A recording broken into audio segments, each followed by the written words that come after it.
Who are you to judge? The art of thinking kind thoughts about other people. Do not judge, or you too will be judged. Matthew 7:1 NIV. I have witnessed so much torment come into people's lives because of judgmental and critical attitudes. Marriages and relationships have been destroyed by these enemies. Once again, the mind is the battlefield. I can personally relate. Years ago, I was truly one of the most critical and judgmental people I knew. It was my default setting. If I was at the mall or even at church, I could look at someone and immediately make 3 or 4 judgments about their clothes, hair, behavior, or family. Or if I walked into someone's home, everything could be absolutely perfect, but somehow I would notice that one corner of wallpaper that was ripped slightly. I'll admit, judging and criticizing others was something I rather enjoyed doing before God began to change me. However, little by little, He used His Word to begin showing me truth about myself. I'll never forget one day in particular. I had just finished judging someone and nitpicking them about something in my thoughts, when the Holy Spirit so clearly spoke to my heart and said, "Joyce, you look at everyone else with a magnifying glass, but you look at yourself through rose-colored glasses." I got the point. The truth is, we can be pretty quick to recognize what's wrong with other people and see all of their issues.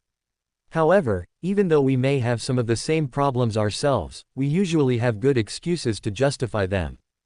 Look at what Jesus says in Matthew 7:5, "You hypocrite, first take the plank out of your own eye, and then you will see clearly to remove the speck from your brother's eye." NIV. Jesus is basically saying, you love to point out everyone else's faults, but you should really begin with yourself. Until you get yourself straightened out, you can't really even help anyone else.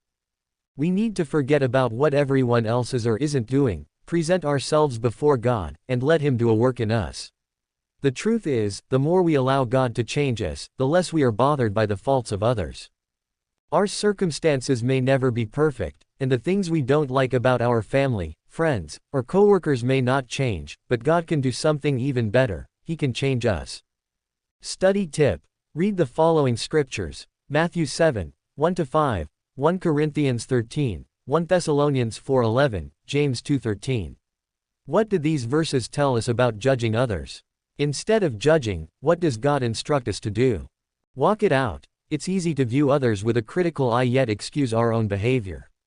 I challenge you to put this lesson into practice this week. When you are tempted to judge or think about someone in a critical manner, stop and choose to think loving and merciful thoughts about them instead. Choose to believe the best. No one else may know you're doing this, but that's okay. You are taking a giant step forward spiritually.